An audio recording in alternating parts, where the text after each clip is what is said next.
Welcome to today's episode of Pipeline Things. I think you're going to find it particularly enjoyable. Our guest is rich in the history, working with the development of standards going all the way back to the Office of Pipeline Safety.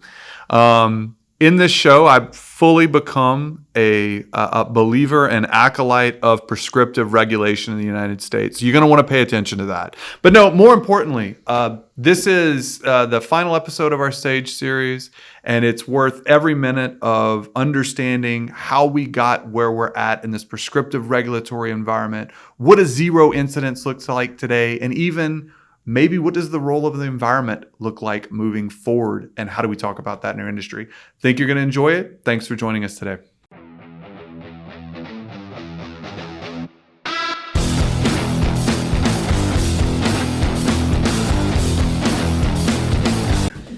Oh gosh, that was a fail, Chris, but it's still a good start to the show. Welcome to today's episode of Pipeline Things. I'm your host, Rhett Dotson, my co-host, Christopher DeLeon. And again, we continue our journey through the Sage series. I love this series, dude. It's I've heard all of, not only when they write pre-release, I've heard them at least 2 times. I just love them. So very few people, little audience insight here. When I film the podcast, I actually feel like I go into a zone and I retain almost none of what happens in the podcast because it's like I'm focused on so many different things. So when I go back and listen to them, you're like, oh my God, that was pretty good. Yeah, sometimes. And other times I'm like, I don't know how I did so well there. But the Sage series, I've had the chance to listen to a few of those already and thoroughly have enjoyed what we've been able to do here, Chris. It's original gangsters, OGs, geezers. I think OG series still would have been a good title. Yeah.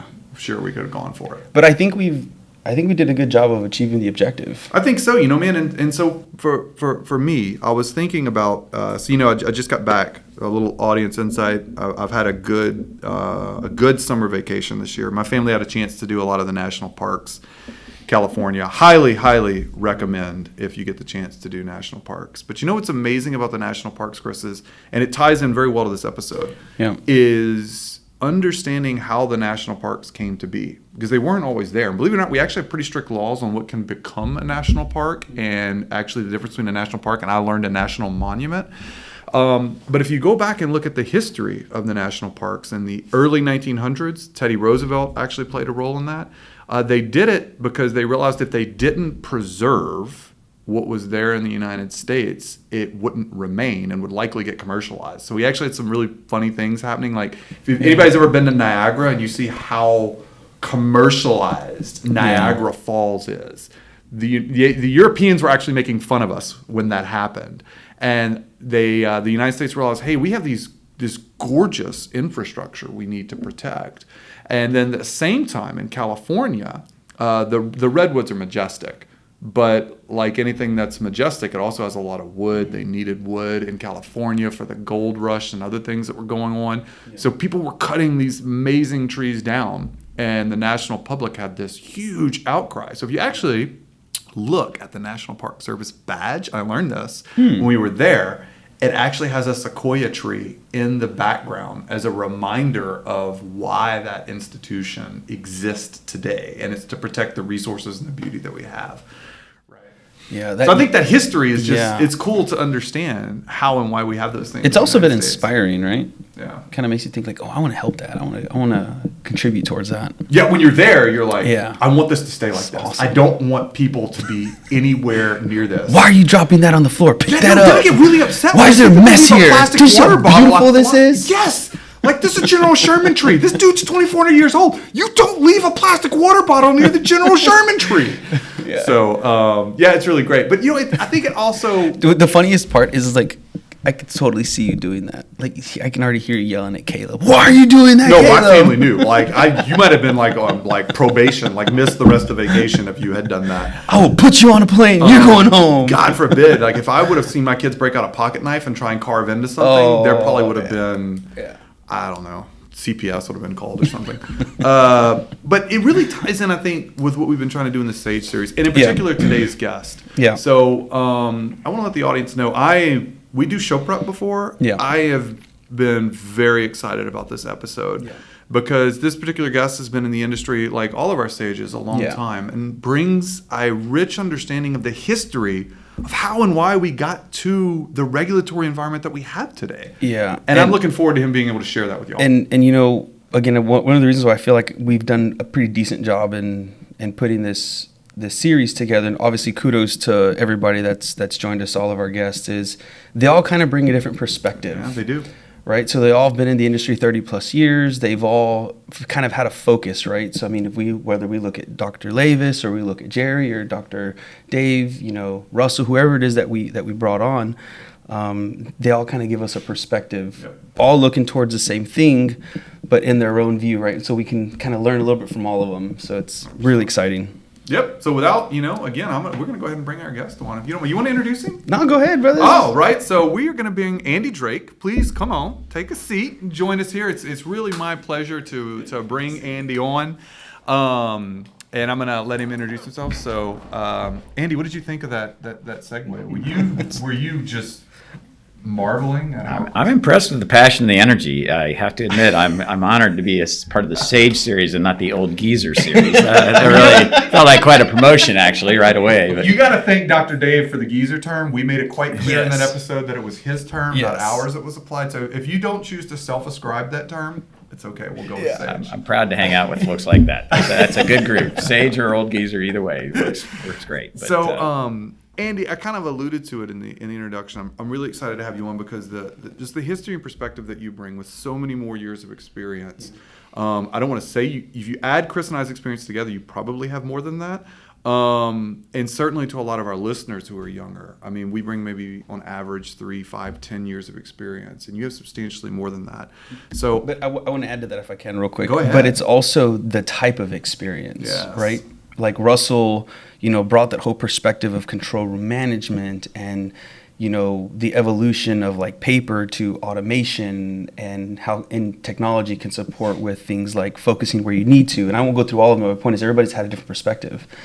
And, one of the things that I appreciated is just your role in industry, right? Not just on consensus standards, right? Like standards development or R&D, but rather that role of helping make choices, right, from a regulatory perspective, right? So I just wanted to surface that as well. You've been a really important role in that. Obviously, I wasn't around for the formation of IMP 1.0, but obviously on the gas side for what we call IMP 2.0 or the new gas row. I mean, you were front and center there with the GPAC. So really appreciate it. We're getting a little ahead of ourselves, but that's okay. Andy, if you don't mind, will you introduce yourself to the audience? There's probably a lot of them that may not be familiar with you, didn't have the luxury of working with you. Who are you and what brings you on as a sage in the natural gas or pipeline industry?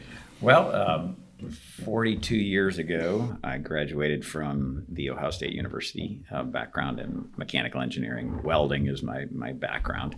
You're a welder. Well, I actually have been a welder at one long period ago. Not on the pipeline, fortunately for the pipeline people, but I have... I've been very fortunate to work with Texas Eastern, started to work with Texas Eastern right out of college and have stayed basically with Texas Eastern and subsequent companies since then through Enbridge.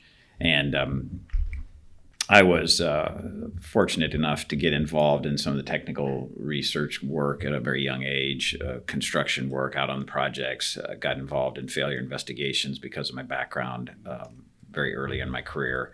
Which is very eye-opening, to see a failure hands-on right there, to see what can happen, when things go wrong, and then try to focus on what needed to happen to avoid that is quite a personal lesson, a very personally and powerful message.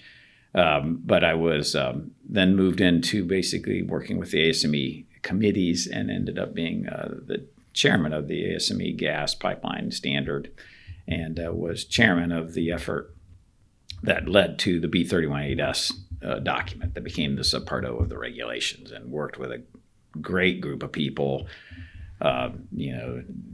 folks like Dave Johnson, Alan Eastman, Mark Harris, Keith Lee was people like this, just super, super great people, very intelligent people, help kind of make a step change in the industry around where do we want to take integrity management.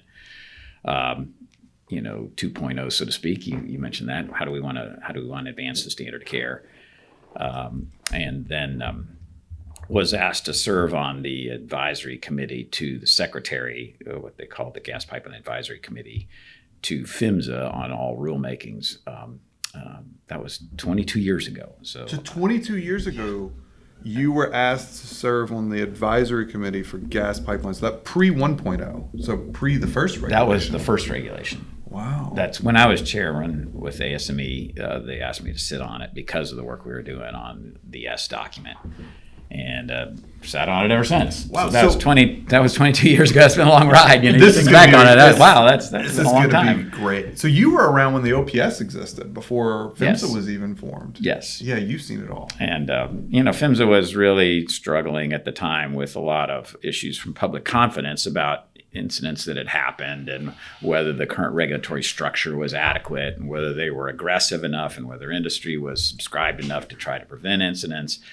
There was a huge concern by the public about operator diligence and PHMSA's diligence even. And so that's really where I think the press came on to step up our game, so to speak. And at the time, what we really did was, looked at other industries. Frankly. When you say at the time, you mean at the time of like 2001 or? No, this was back in the mid 90s. Okay, big 90s. Mid 90s. We really were looking at other industries to try to see what were other industries that actually had their social license challenged.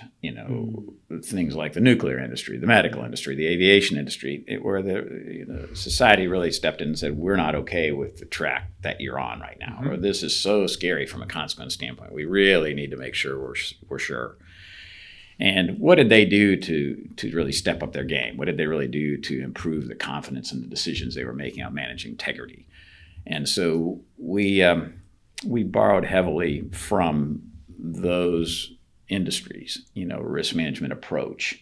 And that was really the foundation of the S document. I mean, we really brought people like Mark Harris and Bernie Selig from other industries, from Hartford Steam Boiler and nuclear industry background, people that had done those things and said, hey, we're going to come up the learning curve a heck of a lot faster because we're going to borrow and heavily leverage what you've already done and know and apply it to this industry.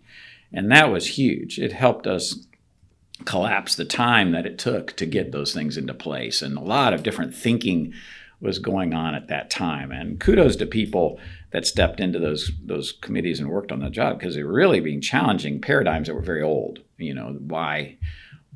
How we approach things, why we were doing certain things. And one of the things that we really coupled that with was some work that Keith Lee was personally very involved in it, and that was what we call the Emeritus Report, and that was go out and interview the writers of the original code. Why did these requirements exist? Where did 72% come from? Well, it was an 80% confidence interval around an assumed 90% hydro test. Okay, so if we test to 100%, we could operate at 80%, which is literally where the AMOP conversation came from. Where did section valves come in from? Well, that was the distance between roads in different parts. Section roads were so far apart, and as you got to more urban environments, the roads were so far apart. So it wasn't so much about a specific distance. It was really more about getting to the valve quickly, because the road is near you want to be near a road. So it was more about shutting the valves quickly than it was specific distance. But understanding that helps us then understand, well, if that was the goal, or that was what was really important in the development of the regulation, or those requirements that even preceded the regulation, now we understand how to protect the intent. Yeah. And that was really important. What was the intent of some of the regulations? What were they trying to accomplish? And then we can marshal efforts and adjust things to try to achieve those same goals, or even improve on our ability to achieve those goals with different practices, but protect the original intent. It's really funny, as you were saying, I didn't realize y'all borrowed from other industries so heavily in the writing of 318S. But it was funny, as you were saying, you were referencing the nuclear industry. As I look at pipelines, I'm like, pipelines are a lot older and more mature than those industries in many ways. But those industries developed integrity plans probably because of public awareness sooner than pipelines did, which is just it was kind of making me laugh a little bit. I'm like, yeah, the pipeline industry is probably at least 2 or 3 times as old as the nuclear industry, but we had to go to the nuclear industry to take some of their concepts. That's funny to think about, right? It shows you how maybe little awareness there is of pipelines a lot of times in people's day-to-day lives, I think. It's true. I think we, run silent, run deep, worked for years, for a long time. People didn't know we were there. That's where we want to be. And I think that was working for folks, but for a while. But I think, over time, incidents started to happen in more populated environments or in settings where society was not willing to tolerate that. And I think that's an important thought is, we are an imposed risk.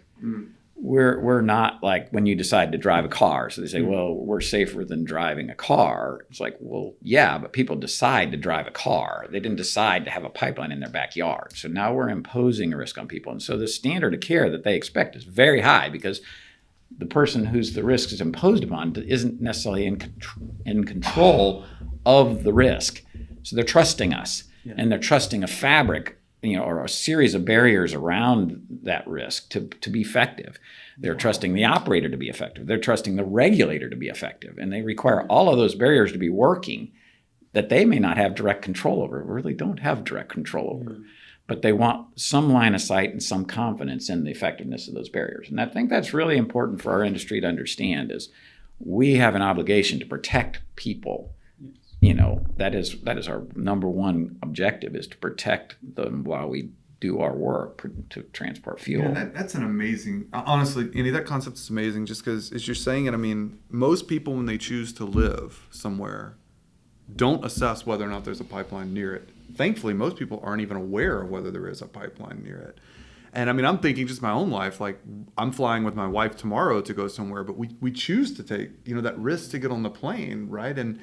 And you're right, I can expect the burden of care, but I think when something is, you don't have a choice in a matter, I think your expectations are higher, right? When, it's, even we just went through all these power outages in Houston, right? And I'm thinking like people expect to have power because they need it to go about their daily lives. People expect to be able to live safe and free from environmental disaster, even if they don't know that pipeline is right there. And that expectation is very high on public utilities.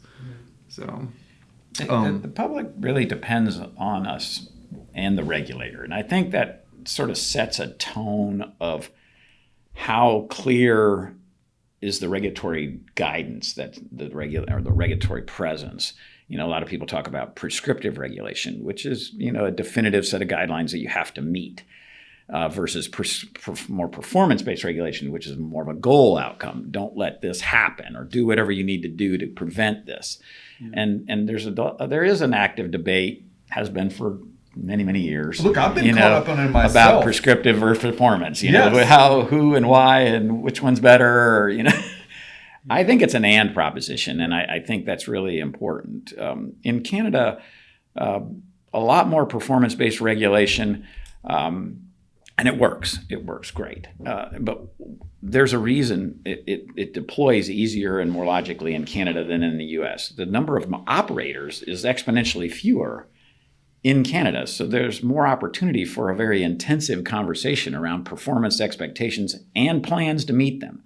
Yes. And that's really important because performance-based regulations, in essence, are very vague. They're clear in their goals, but they're vague in the how-to. So public confidence is yielded in confidence around the how. What are you going to do to achieve that outcome? Because the more operators that you have, obviously, the more variability you have in the possible permutations, combinations of things that are put that people are marshaling to achieve that outcome. So the regulatory obligation then is to step into that space to make sure those folks are diligent. And the more vague the guidance is, the more the conversation is really important about our operators considering that issue and if appropriately and thoroughly. And if we take the public perspective and not we're in this industry perspective, it's the idea of like how do you address accountability? How do you account? You said marshaling, but I'll say policing and enforcing. right? And so I really appreciate the idea of the and proposition, right? It's like the idea of prescriptive kind of leads you to believe. I've always thought of it as like to get to a standard of care, right? You got to get to a standard. That's where the prescriptive regs are trying to get you. And then back to what even B31.8, the way it was designed is and then you have the option to move to risk-based engineering through performance-based plans, right? And so it's that and proposition. We see that as early as the B31.8S. Absolutely. I think that it's a balancing act. Yeah. And you're trying to provide enough guidance and clarity to manage, especially when you have lots of operators and you have lots of different sizes of operators with lots of different capabilities and competencies and capacities. Yeah. And you're trying to say, okay, for a little operator, we need to give them a lot more definitive guidance. Yeah. Now, big operators with lots of capacity and competencies, they can do some sophisticated stuff, and we might want to give them flexibility to be able to do something different, more risk-based. And also the ability to learn performance-based. from each other, though, also, too, right? I mean, sometimes there's often a sense of, we say sometimes that relationship between the operator and regulator can be adversarial, but I mean, it's not uncommon for us to see that information is also withheld as a competitive advantage. Right. And so, again, interesting topic. And I know there's a lot of efforts to try to break those down. But whether it's technology companies, consultants, operators, there's still this vibe of, sharing we will do, but only potentially to some point. And there, everybody has to go on a learning curve is, I guess, what I wanted to get to. And that's where that prescriptive reg, I feel like, supports that balancing act. Right. It allows that journey of learning and going through, treading through the mud until you understand your system enough, understand the process enough, and all that stuff to potentially offer you the idea of performance-based approaches. I think it's true. I'd like to say that we try not, there's a general sense that we don't compete on safety. We try very hard to share information, try to define best practices and get industry standards developed that helps kind of disseminate what is an appropriate approach. But there's a lot of operators out there. Yeah. There are a lot of different sizes of operators, a lot of different levels of engagement, I think that's what we have to be conscious of on the operating side is that the public isn't so much concerned about the greatest common denominator. They're worried about the least common denominator. That's the person that may be imposing the risk. Who's the guy that runs the pipeline next to my house? and their ability to differentiate the two. It's like, well, y'all look the same to me. I don't know you. Doesn't see a difference. I don't know There's you. one reg, and you're a pipeline. So their confidence is really shored up on prescriptive baseline. You can't drop below this, and the regulator is going to be active to make sure we don't drop below that. And that provides some baseline of confidence for the public. So you said something, Andy, it just sparked a thought in my mind, which is, and I've never thought about it, because again, I've had a lot of my own struggles on prescriptive versus performance regulation. And with the number of operators, is it fair for me to say that if you have a performance-based regulation, it requires more interaction or maybe a different or more intensive interaction between the operator and the regulator than a prescriptive? I think it requires different, maybe more intensive conversation because it's not clear. It's not like do this and then we check the box. Yeah, you did it. You did it. You did it. It's more like why. And they have to understand. And then there's a conversation. Well, why did you do that? What were you trying to accomplish? How does this work? Do you have data to show that works? And then I think there's just a little bit more intensive conversation about the why part of it. With the prescription, there's an intensive audit going on, which is more of a checklist. This says you have to do this, you have to do this. Did you do it? Yes, yes, yes, no. Oh, that's not good. And then they're just working down on it. Yeah, because I'm trying to imagine, with PHMSA, even PHMSA has limited resources, what a performance-based implementation would have looked like in the United States would have been, I have to believe the number of resources you'd have needed on the regulatory side would have been more and even more technical. Did y'all was that part of the conversation in the 90s? Were y'all talking as y'all were thinking about drafting? You were advisory. what did that, was that part of the This conversation? is your fault. Explain yourself. Your fault. Let's go, Andy. I don't even know Why did you do that, Andy? Well, it was thoughtful. It was thoughtful and discussed explicitly. And it becomes almost pragmatic. We've got hundreds and hundreds of operators, and then you'd need to have that many or more, enforcement people. And the problem is when you get that many more people participating, you get a lot of variability in what good enough looks like, and what is the conversation. So the more vague the conversation becomes, the different, the lots and lots of variations of what acceptable looks like. And that becomes extraordinarily frustrating to both parties. So there needed to be some clarity about a target. What is good enough? What is something that you should be basing this discussion off of? And again, it's back to your point, sort of a both and, sort of a balancing act. We needed a prescriptive base that was clear and diligent enough to pass the red face test, which was a challenge that we put out to ourselves back then. That regardless of where the regulatory world is right now, we need to pass the red face test with a landowner that we're doing the right thing, because that's our obligation. And then set those requirements into place, and then create a platform where you have an opportunity to vary from that. But it's clear what you're varying, more clear what you're varying from. It's not just totally goal-oriented. There's a prescriptive standard and an expected outcome there, which is a goal that helps us be a little bit more centered, less variable around the prescriptive conversation. So the two kind of fit together. They kind of knit together. I want to share like a little bit of a personal perspective. So obviously when I first came in, I was one of those engineers responsible for making that decision of what am I going to do? And I wanted to make a database decision, and I couldn't because there was prescriptive regulation. And I also had a real big internal conflict in this because I knew where I needed to send resources, and I saw budgets and I couldn't because I had to go do these other things that I'm required to do, right? And it's very easy to want to challenge that. But on the flip side, I'll say this. Having been through a pipeline where you were doing baseline assessments, trying to understand what active threats you have on it, understanding that it may not be a class 2, class 3, class 4 HCA, but I know my right-of-way, and there is a home within a PIR, and I don't know anything about that pipeline in that area. And so what I can say is I have firsthand experience of saying I've been through that process of I learned a lot about my pipeline thanks to prescriptive regulation, potentially things that I wouldn't have known about had we not have prescriptive regulation. Not only did I learn about my pipeline, but as an engineer I also developed. So I think of like this inauguration of integrity because it didn't always exist, right? And so I can imagine you guys back then trying to say, okay, how do I develop this that makes most sense? Well, I would say one of the things that we got though is it provided a runway for learning, not just learning about my asset, but learning what is integrity engineering, right? We have all this research that's being done for pipeline threats. Well, what are the pipeline threats, right? How do I address it? We're still learning about hard spots. That's just a buzzword lately, right? And it's been around for a long time, but it's kind of like that prescriptive reg. I do feel like, yes, maybe there were more economical ways to allocate resources, economic conscious ways, not economical, like less dollars. But I mean, there's still some merit in it is all I want to say. It has provided industry with a lot of data, a lot of activity to learn how to do this right, if that makes sense. You two, I'm on board, okay? I'm a reformed thinking we always need to have performance-based regulation. I'm on board. I'm good with prescriptive regulation now. In the wake of the failure files in this conversation, I, Rhett Dotson, ascribe to the prescriptive regulations that we have in CFR 192 and 195 and hold none of the old sages responsible for that.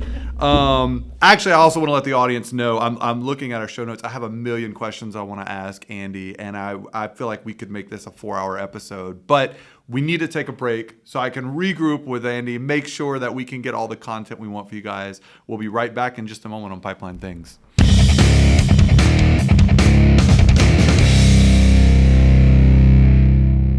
All right, welcome back to Pipeline Things, where we continue our Sage Series discussion with Andy Drake on regulation. It has been it's been a lot of enjoyment for me so far. I don't know if I've ever been so quiet on a singular episode, but it's because I really don't feel the need to interrupt Andy. I'm just like, he's just going. I just want to let him talk, and I want to actually just sit here and listen to what he's dropping. But we're gonna pick up. We're gonna go in a very specific direction now, Andy, because you've seen, again, the advent of IMP 1.0. And then I know for sure, since I've been working in this industry, which is circa 2005, we heard this introduction of zero incidents. And zero incidents became a big push. And my first reaction, full disclosure, and I hope you don't get upset, I rolled my eyes when I heard zero incidents because I'm like, that's stupid. I'm sorry, we don't accept zero incidents in anything that we do, and it's not achievable. So I felt like from my perspective, I struggled with zero incidents when it was rolled out. And I'm curious your thoughts. What does zero incidents look like today? And what are your thoughts on a zero incident culture? Oh, you grimaced. I like this. Well, I can appreciate the complexity of that, and certainly when we rolled it out, it was met with a lot of conflict, a lot of pushback. Why are you doing this? This is an unrealistic expectation, and it was no. Actually, this is a commitment that we have to make to the public that no accident is acceptable. That we work very hard, very tirelessly, very diligently to try to make sure that we are operating at the highest safety standard. No breakdown is acceptable. Now, the pragmatic side of that is perfection is quite a journey. And I think that's a good word here, is a journey. What we were really, I think, also promoting with zero was a mindset of no tolerance, a mindset of constant learning, pushing to challenge ourselves to learn and improve, and to make marshal good risk management choices. And where does that really play is, well, if we seek perfection on one attribute, it can draw our attention off of other issues that might cause a problem. That's poor risk management. When we look to advancing the standard of care, the first thing we have to do is, what is the largest thing, what is the biggest opportunity we have to advance the standard of care? What is the biggest threat that people are experiencing, and what can we do most to move the needle? And that's where we should put energy. That doesn't mean we don't put energy elsewhere, but we work on that prioritization schema. Because if we don't keep plugging that schema and that logic in, you get distracted. Well, we're on this issue, and if we just did a little bit more, we'd be perfect. Yeah. And there becomes an exponential level of energy that you're pouring into it to get that last little micron of safety, that if you put that same block of energy into something else, another threat, you can make a huge change in risk. That's prudent. Yeah. And that's the journey. And we're constantly pressed with that. And it's, the regulators have to be on that journey too. And, and the public has to come on that journey with us as well. But we need to be able to articulate that logic and that journey. We are on a path to make sure no one is ever hurt. Yeah. We are committed to do that. We are marshaling all of our energy and our efforts to get there. The how to do it is risk management. Yeah. It is constantly plugging back into where do we make the next biggest improvement and putting our energies there. It doesn't get lost on the journey and marshal infinite amounts of energy into infinitely small amounts of improvement. That's irresponsible, actually. Yeah. That's irresponsible. And so people that draw us down into the perfection challenge are actually anti-risk management people. Yeah. And I think we have to push them back and say, that's not prudent. So why didn't y'all call it no accident is acceptable rather than zero risk? I like no accident is acceptable. Put journey in front of it, Well, the journey again, to zero. It's a part of a conversation. Yeah. I think this is the public's expectation. Yeah. And you're coming out to the middle of the field with the public saying, no incident is acceptable. Yeah. Now, we're on a quest to get to there. Here's how that quest works. Yeah. And this is prudent. And frankly, that's how the airline industry works. That's how the nuclear industry works. Yeah. No nuclear incident is acceptable. Yeah. No, it's not okay. No airplane accident is acceptable. No, it's not okay. And you have to start there because that's where the public who's experiencing this imposed risk sits. Yes. They have to know that you care about them and you are trying diligently, deliberately to make sure nothing happens to them. And it's logical and it's diligent and it's a process that you use to get there. That builds trust. That builds their trust and confidence, which is huge. It builds trust. And I would say, Andy, I always like to try to tie some of these discussion points back together because, again, we've talked about this a lot, and I know some of our audience maybe are learning a lot from this year. So I like to tie things together a bit. And if you have anything to add to it, please do. The idea is we talked about prescriptive versus performance, right? And the idea how sometimes you have prescriptive regulation, it can kind of restrict you on that journey to zero, right? Because you're forced to put resources in one place where you have data and you should be putting that somewhere else. But I think that one of the things that you guys did a very good job of, like I said, because you were on the GPAC when what on this show we call IMP 2.0 came out, I do think y'all worked really hard. And I remember watching you guys to make that step forward and having what you said earlier is that and proposition. It's prescriptive and performance. And one of the places where I saw it the most, at least in my opinion, is an example that is how we manage dents. So for example, again, there is a prescriptive component that is required. And I think that you still have to do risk assessments. That's prescriptive. You don't have a choice. You will do risk, and you will use data, and you will integrate a ton of data. So we see words like any and all the time as it relates to data integration, and that will be prescriptive. But where we have that balance was in now what we respond to. And I think that's where we're starting to see some more of those performance-based influences in regulation that you guys did move. So whether you were back in the 90s consulting, and advising to now, I think that we are seeing some of that evolution, right, towards that and proposition of saying, look, we know there's dents here, and because of IP 1.0, we know a lot of these dents. We can profile which dents are injurious and which ones we think we can manage. Mm-hmm. How are we going to do that now? So now there's regs that allow us to do that, right? And it allows that notification to FIMS to say, hey, here's what I want to do. Can we engage in the how and be selective about where we bring in this performance-based type theories and culture? And so I wanted to tie that together to say, I think that a lot of those efforts are coming together. And for the audience that are doers, that's kind of where some of it's coming from. And I wanted to help tie that together. Comments? Oh, it's very insightful because they are integrally connected. The performance-based regulation and approach can fuel a change in the regulations. If you get your industry leaders, so to speak, people that have the capability, the competency, the capacity to do more deliberate evaluations, data gathering, and analysis, engineering analysis, they will come up with a better mousetrap. They will. They'll develop a better tool. They'll develop a better algorithm. They'll develop better risk assessment protocols. And once that is definitive, they can put that into an industry standard that then becomes a template that everybody can follow in a prescriptive regulation. And potentially incorporated. It feeds it. It feeds like it. A flywheel kind of. Exactly, just like a flywheel. So the performance-based option actually can continue to evolve the prescriptive regulation clarity and flexibility to get a better fit.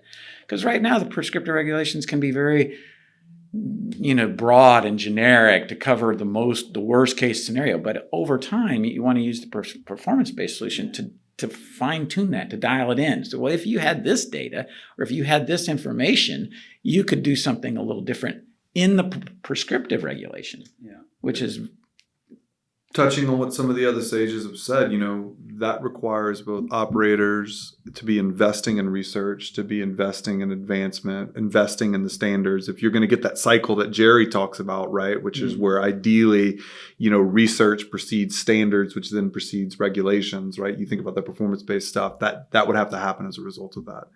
I had one thought as y'all were talking about. I'm still, and I don't want to continue the conversation too much on zero, but zero was tough for me because, you said, no accident is acceptable. I do agree with that in any industry, but things happen that we don't foresee. Fukushima happened, right? We didn't foresee a tidal, the tidal wave that would come in and wipe that out, the flooding, the typhoon that ultimately brought that on. I think sometimes like Malaysia Airlines 370, nobody could have foreseen that you were going to lose that airline the way that we lost that airline, or maybe even the one that was shut down over Ukraine. Things happen in those industries that we still consider, I would say, acceptable. Maybe the landing in New York Harbor where the birds hit the plane and they took it down. And so I think I was thinking like we just lost power for a week in Houston. Mm-hmm. If you said something like no power outage is acceptable, nobody in Houston is willing to pay for that. Nobody, I promise. We are going to tolerate some level of power outage as a result of incidents, but we just have internet. I'm sick and tired of it going down. God almighty. Holy smokes. And so I still think that there is some, I like the journey discussion. That's what I like. But in our lives, we tolerate and understand that nothing is perfect. And even in pipelines, it's a journey. No accident is acceptable, but we will, in the duration of our life, continue to have incidents because something's going to happen that we didn't know about. Or worst case scenario, you're going to have a third party accident. Somebody's going to strike a pipeline. So, well, I mean, but I think the word is culture, right? I mean, culture is important, and transparency, well, right? And I think the message is it is unacceptable. It is unacceptable. I do agree with that. And you can feel that, right? Like, again, I think I speak for both of us when I say we love what we do. We do. Right? And when we say round sound in the ground, that is what we're here for. And not just D2 integrity, but that's what we as an industry are here for, right?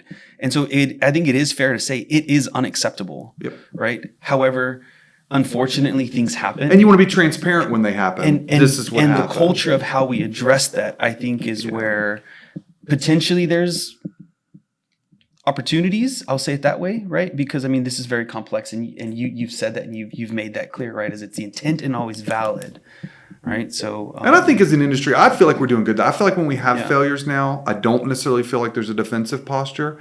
I feel like there is more of a knowledge sharing posture. I think the operator often comes forth and says that the accident is unacceptable. They're not like, whoa, this accident happened and we're okay with it because we can't manage all of this. And look, we're actually having less accidents now than we had 20 years ago, and we're repairing, they don't put this defensive posture forth that upsets the public.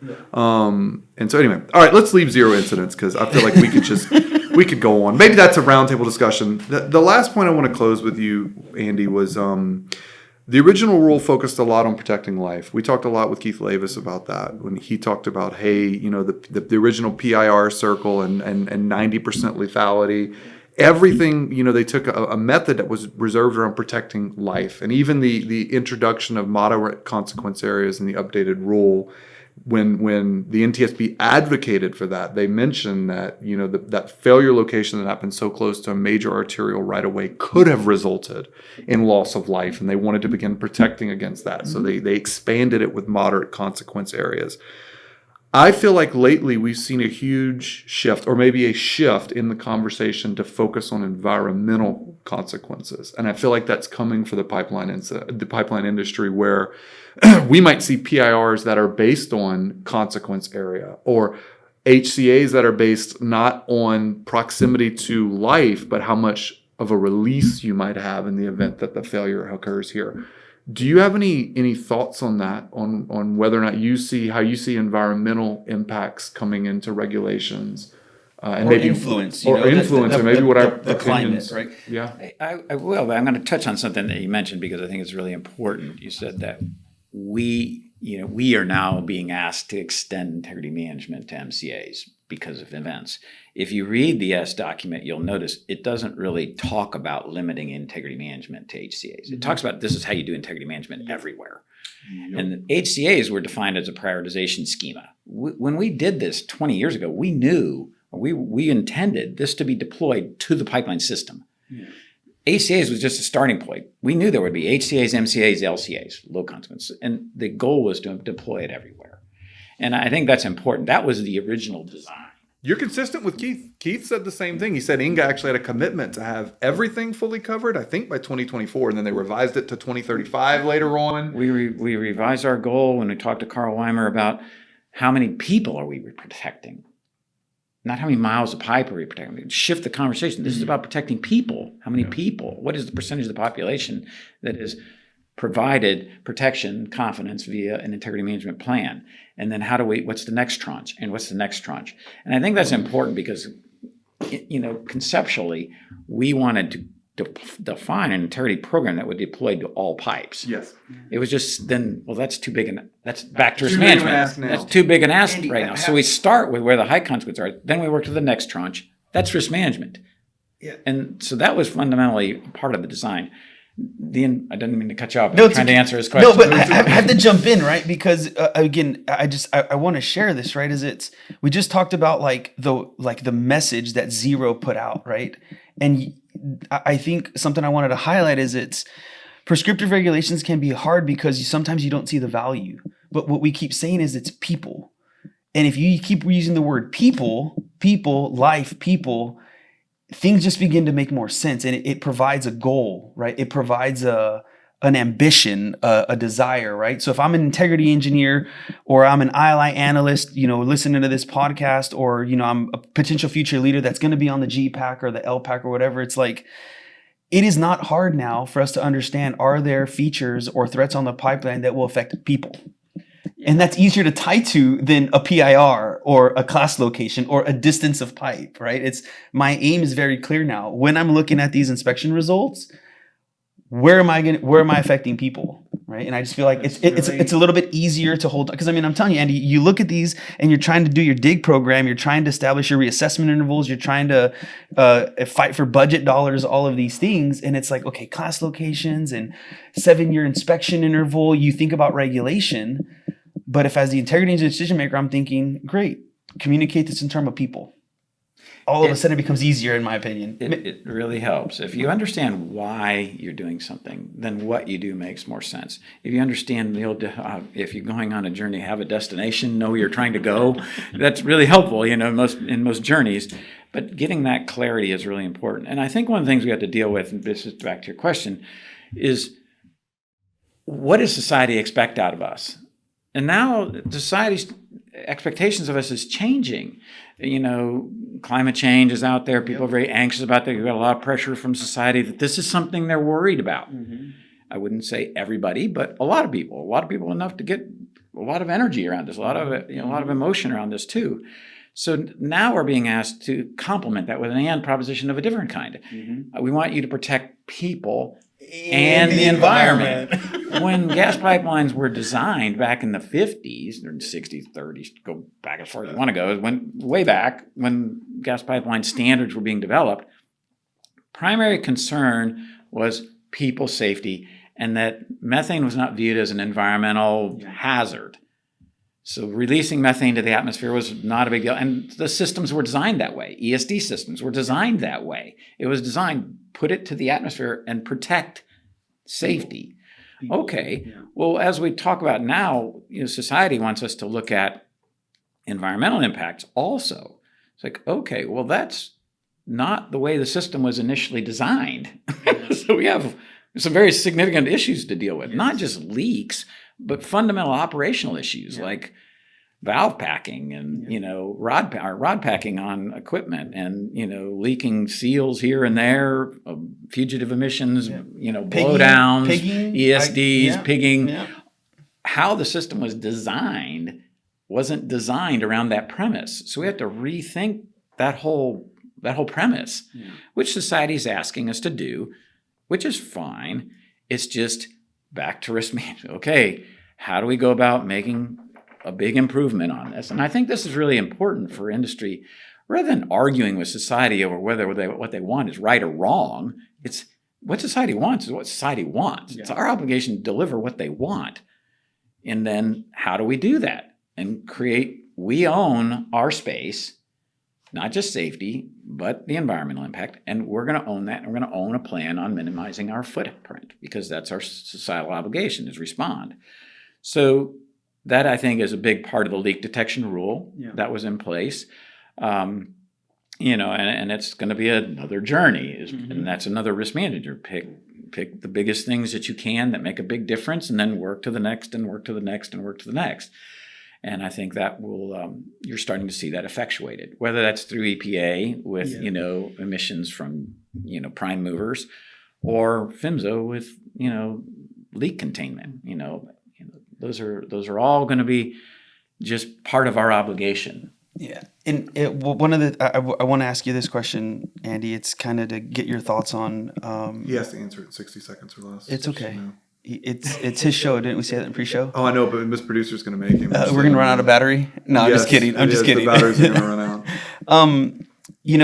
One of the beauties of this series that I appreciated is there's so much to learn from you guys. Yeah. And one of the topics we mentioned, I used to call the silver tsunami, right? And the idea of, loss of knowledge capital when certain human resources decide to retire or move on. And you have this generation that is relying on data systems and processes and other resources to learn. That's one of the things when we were thinking about the podcast was it's like, it's hard for us. We've both been very privileged to have access to individuals and research and mentors. So we kind of wanted to stand some of that up with the podcast and make it available to people to be able to hear and latch onto. So I wanted to ask you, with this mindset of this incredible journey you've had in pipeline and all your exposure, any comments to maybe some of the next generation as it relates to, just general advice to, hey, get involved here or be cautious with this or, XYZ? It's a great question, because I do think that, history has a funny way of repeating itself. If you don't know what caused things, don't understand the basis of history, then you have a great chance to repeat it. And these learning curves were hard earned. Mm-hmm. There was a lot of energy, a lot of money and effort put into these things. I think it's really important for people to make efforts to understand the why questions, the 5 why. Why did we do this? Why? Really push yourself to understand and to try to not recreate work that's been done, but to collect it and understand it. And I think that's really the beauty of the podcast, this series like this, where people kind of download what the thinking was at the time, so that the next generation doesn't have to repeat it. It's like, no, we know that. We don't have to rebuild that. It already exists. We just build from it. And I think that's what I hope as we continue on that journey is don't get too lost in the journey, understand the journey. Don't get frustrated with it too much. It's a worthy purpose. I'm a reformed believer in prescriptive regulation. It's a worthy purpose, and understand it, and keep trying to advance it. Keep asking the why questions to advance it. I just want to echo that, Andy. Bravo. I love it, because how many times have we been in a room where there's an idea proposed to do research that we've already done? Yeah. And your statement of, hey guys, and we're talking to the audience, I'm talking to the audience now, before you propose a research idea, propose a budget to learn what's already been done, right? Build on the work that's been done. The lessons are hard learned. There's a lot of effort, and it's kind of what we tie to. Prescription regulation have allowed us to spend a lot of resources learning a lot of things. Let's collect that. Let's gather that. Let's render that. And then look at how we build on that. Brilliant. And on that note, Chris, I'm going to wrap it up. This has been an absolutely great conversation. Andy, I want to thank you for joining us. I actually sincerely hope it's not the last time that we talk. You sparked a desire in me to want to do more with you and some of your other colleagues. And I want to thank you for sharing, that history and your wisdom with the audience. And so to our audience, I want to say thanks for listening. Hopefully you enjoyed this Sage series. If you did, give us some feedback and let us know. Maybe punch the like button or send us an email directly if you have ideas of other Sages you think that'd be a good idea to have on this podcast. But wrapping it up here, I'm your host, Rhett Dotson, my co-host, Christopher Taylor. Thank you for joining us on Pipeline Things.